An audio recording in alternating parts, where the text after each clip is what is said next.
زه اول خو د صوبایي حکومت چې د کورمې د پاره څه کردار د کوي لګیا دی ګیلې مې ډېرې وي اوس به م یو ګیله کوم خو فی الحال چې کوم څه روان دي د هغې شکریا ادا کوم خاص کر اګریکلچر منسټر او وزیر قانون چې کومه خبره پرون مونږ ورته کړې وه چې پراچینار ته په هلیکاپټر کې د ویانیزي هلته کې علاقې کې اپر کورم کې تری منګل اوسګړي مقبل او ورسره بوشهره چې دا کلی دي هغې ته دوايي نه ده رسېدلې نو زه شکریا ادا کوم چې هغې خبرې نه پرون عمل وشو هغه ورسېده او یو بله ګیله دا کوم چې اول شکریا مې ادا کا اوس ګیله کوم ګیلم دا ده چې په پراچینار او په کورم کې زما کولیګ چې هغه پیکی 96 نه انتخاب شوی دی هغې شکریا ادا کړه او ضرور پکار دی چې د دې شکریا ادا کړي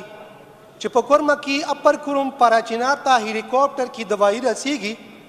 او هغې نه مریضان او کم زخمیان دي هغه راځي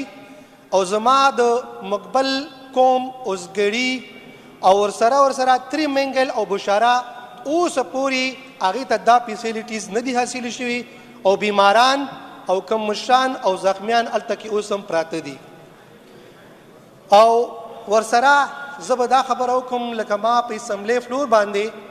د زینبیون فاطمیون مهدي ملیشا او ټي ټي پي او ورسره حزب الله دا خبره کړې وه او ما دا خبره هم کړې وه چې د اپر کورم د لوور کورم اپریشن کیږي د سنټرل کورم اپریشن کیږي د ټي ټي پي خلاف اپریشن کیږي د زینبیون فاطمیون د مهدي ملیشا او د حزب الله خلاف اپریشن ولې نه کیږي زما ملګري وویل چې که دا چېرته حقیقت وي نو زه مطلب دې اسمبلی نه ما تاسو رخصت کړئ زه به هم دا خبره وکړم چې تاسو د دې تحقیق وکړئ او چې کومه کمیټي جوړه شوې ده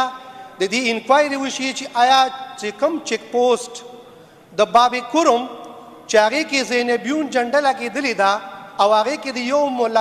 ملا چې هغه سرکټ شوی و هلته کې هغې چیک پوسټونو باندې لګېدلی و که نه آیا د پراچینار کې چې کوم مین ګیټ دی چې هغې نه آرمي تختولی شوي وه که نه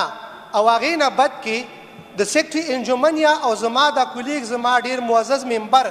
چې هغې ته کومې ترانه وویلی شوه او دوباره